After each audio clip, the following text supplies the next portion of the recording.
Welcome guys, welcome back to the blog. চলে এসেছি নতুন আর একটা ভিডিও নিয়ে। সো গাইজ, অনেকদিন পর আমি কিন্তু এই চুলটা কাটলাম। এইরকম কাটিং আমি কাটলাম প্রায় 3 মাস পর। এর আগে তোমরা দেখেছো আমাকে এতদিন ধরে যে বড় বড় চুল ছিল, কিন্তু গরম এত পরিমাণে ছিল, ডিউটির মধ্যে যতক্ষণ ছাড়তাম ঠিকঠাক ছিল, কিন্তু ট্রেনের মধ্যে যাতায়াতে আবার এখান থেকে গরমটাও পড়েছে, পুরো মাথা ফাতা ঘেমে যেত। তার জন্য না আমি চুলটা ছোট করে নিলাম। তোমাকে বললাম ফোন করে আমি যে বিরিয়ানি বানানোর জন্য, বোনকে বললে না তুমি? হ্যাঁ কেন, ওকে তো আমি বললাম করার জন্য, করতে পারলি না তুই? একটুখানি বিরিয়ানি খাবার ইচ্ছা হচ্ছিল আজকে অনেকদিন পর।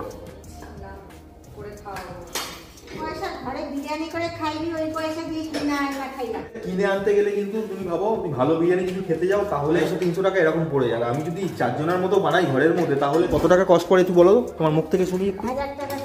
1000 টাকা চলে যাবে 4 জনের জন্য? 4 জনের জন্য 4টে প্লেট হবে, এরকম 1000 টাকা চলে যাবে তোমার।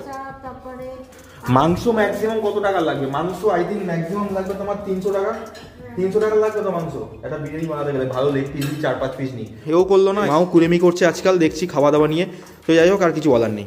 টিপগুলো নিয়ে নষ্ট করে খালি, এই টিপগুলোকে নিয়ে খালি এদিক ওদিক ছড়িয়ে রাখবে। বিছনা থেকে আমি 3খানা টিপ তুলেছি। কোথায় রাখিস টিপগুলো তুই? আমি একটা জিনিস দেখছি, দেখি একটুখানি দেখি।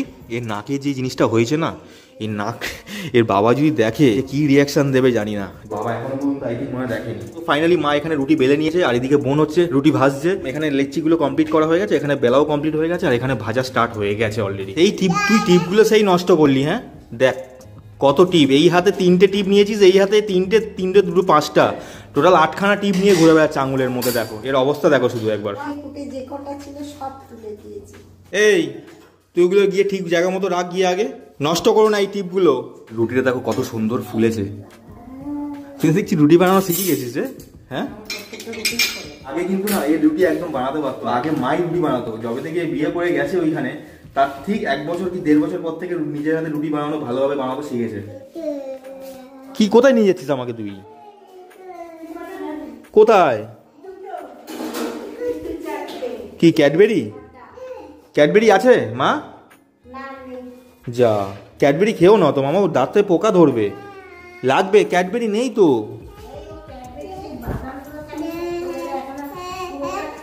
না না না না, এই দেখো এই দেখো, নেই নেই, এই দেখো ক্যাডবেরি শেষ হয়ে গেছে, দেখেছো? ক্যাডবেরি শেষ, দেখেছো? ক্যাডবেরি নেই, ক্যাডবেরি নেই। পুড়িয়ে পুড়িয়ে পুড়িয়ে পুড়িয়ে হাত দেয় না। ক্যাডবেরি শেষ, ক্যাডবেরি আর নেই। আমার শোনা না, হাম্পু দাও, এটা হামা দাও। গাইস এখন বাজে রাত্রির 11টা 25, আর দেখতে পাচ্ছ ঘড়িটা এখানে বাজে এখন 10টা 45। তো গাইস এই ঘড়িটা হচ্ছে প্রায় 2 বছরের কাছাকাছি হতে যাচ্ছে। বাড়িটা হওয়ার পর থেকেই বলছি এইভাবে পড়ে রয়েছে। আর গাইস মা আমাকে তো বলে বলে অপারও হয়ে গেছে যে ঘড়ির ব্যাটারি পাল্টা, ব্যাটারি পাল্টা, বাট আমার টাইমই হচ্ছে না। ভুলো মন আমার এত হয়ে গেছে, আমি ঘড়ির ব্যাটারিটাও পাল্টাতে সময় পাচ্ছি না, আবার ভুলে যাচ্ছি। আমাকে দেবে 3টে। আমাকে আজকে দুপুরবেলা ফোন করে বলেছিল যে আসার সময় ছাতু নিয়ে আসবি, যে কালকে টিফিনের জন্য। আমি যেহেতু ছাতু খেয়ে যাই সকালবেলা করে, তার জন্য আমাকে ছাতু আনার কথা বলেছিল, বাট আমার ছাতু আনাই হয়নি। মা থেকে পুরো একদম আউট হয়ে গেছে। আমি বলেছিলাম যে তো আমি যদি ভুলে যাই তুমি আমাকে আরেকবার ফোন করে দেবে, তুমি কিন্তু আমাকে ফোন করে জানালে না। কখন ঘুমাবি তুই? দুপুরবেলা ঘুমিয়েছিল, এই জন্য আজকে রাত্রির কটা পর্যন্ত জেগে থাকবি দেখবো আমি। সো গাইস মা এখানে দিয়ে দিয়েছে 3টে রুটি, আর এখানে আলু ভাজা, পেঁয়াজ দিয়ে ভাজা করেছে আলুটা। তো আজকে রাতের মেনু হচ্ছে আমাদের রুটি আর আলু ভাজা, যেটা হচ্ছে মা খাওয়া স্টার্ট করে দিয়েছে। তুই খাবি না? কখন খেলি তুই? বাপ রে বাপ, তুই কি পাইচারি মারছিস? হ্যাঁ আমরা খাবো আর তুই কি পাইচারি মারবি এখানে? কি কি কি কি ফেললি এটা? তোল, রাখ, এটা রাখ, ওখানে ছিল ওখানে রাখ। আগের দিনকে মুখের মধ্যে মুড়ি খেতে গিয়ে সন্ধ্যাবেলা টিফিনে এত জোরে কামড় খেয়েছি, পুরো মুখের ভেতর দিকটাই ডান দিকে পুরো গল গল করে রক্ত বেরোচ্ছিল। এখন এত পরিমাণে ব্যথা করছে, আমি ঠিক মতো ভাবে রুটিও খেতে পারছি না। আস্তে আস্তে করে চেবাচ্ছি এখন, আর হালকা একটু জল দিয়ে মিশিয়ে নিই যাতে চিবাতে অসুবিধা না হয়। ওই তো ওই দরজার পেছনে। সো গাইস মা হচ্ছে এখন একসাথে লুকাচুরি খেলছে। মা হচ্ছে লুকিয়েছে হচ্ছে মেন গেটের ওইখানে, আর এ হচ্ছে খুঁজে বেড়াচ্ছে, এই চলে গেছে ওইদিকে।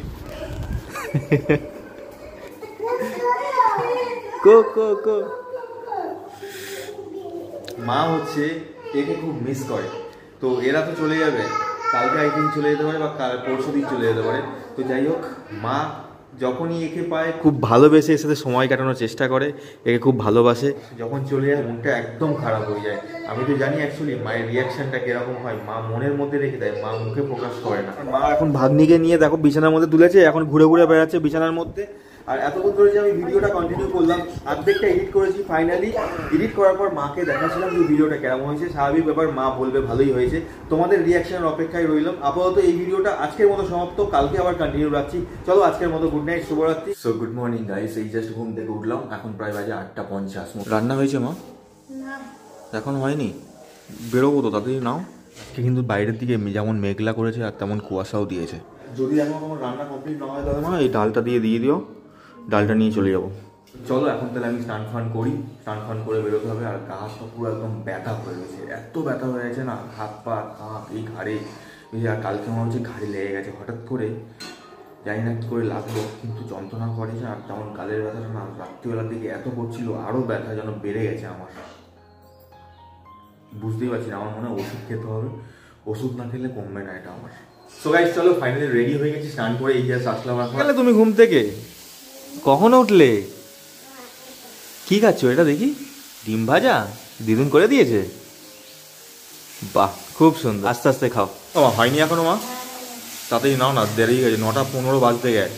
আজকে সকালে আর ছাতু খাওয়া হলো না, আগের দিনকে আনতে ভুলে গেছি, তাই জন্য আর আজকের মতো টিফিন এখানেই বন্ধ। এই টাইমে আমি স্টোরে ঢুকবো, সেই টাইমে আর টিফিন খেয়ে ঢোকাটা সম্ভব না আমার জন্য।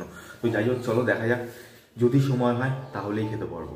আসছি প্রতিদিনের মতো আজকেও বেরিয়ে পড়েছি। চলো আবার 12 ঘন্টার জন্য বন্দি। কত দিন হয়ে গেছে যে কোথাও ঘুরতে যাই না। এই রিটেল লাইনে কাজ করলে এরকমই হয়। আজকের ওয়েদারটা ঠিক এরকম লাগছে, সুন্দর ওয়েদার, কিন্তু যখন তখন বৃষ্টি হতে পারে। এই জায়গার ওপর দিয়ে আমি রোজই যাই, কিন্তু এখান থেকে যাওয়ার সময় আমার 2014 ডিসেম্বর 3 তারিখের কথাটা মনে পড়ে। ঠিক এই জায়গাটা, যেটা আমাদের লাইফে মর্মান্তিক একটা ঘটনা ঘটেছিল। সো ফাইনালি গাইস স্টেশনের সামনে চলে এসেছি। এই সামনে স্টেশন দেখা যাচ্ছে, 9:30 ট্রেন। কত লোড নেয় এই ওভারব্রিজটা। ফাইনালি জনবহুল জায়গা থেকে এখন চলে এসেছি, এখান থেকে সোজা চলে যাবো একদম স্টোরের দিকে। আস্তে দিয়ে আস্তে আস্তে এসে দেখা হয়ে গেল, ওই এক ট্রেনে এসছে, ও লেট খেয়েছে, আমিও লেট খেয়েছি আজকে। সেই খিদে পেয়েছে আমার এখন। ফাইনালি স্টোরের সামনে চলে এসেছি, আর মাত্র 15 থেকে 20 পা, তারপরেই স্টোরে ঢুকবো। যাই হোক খিদেটাকে বিসর্জন দিয়ে ডিউটিতে জয়েন করি। মাগো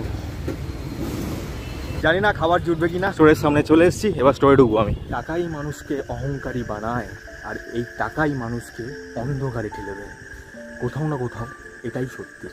তো যাই হোক গাইস, এখন আমি আছি বাড়ির গলিতে, আর কিছুটাক্ষণ বাকি খাবার ঘরে ঢুকবো। সো গাইস ফাইনালি বাড়িতে আসার পর পেটে এত পরিমাণে ছুঁচো ডন মারছিল যে মাকে না বলে আর পারলাম না যে আমাকে 2টো ডিমের পোচ করে দাও। এই জাস্ট মা আমাকে ডিমের পোচ বানিয়ে দিল, কারণ দুপুরবেলায় সেই খেয়েছি 2:30-এর সময়।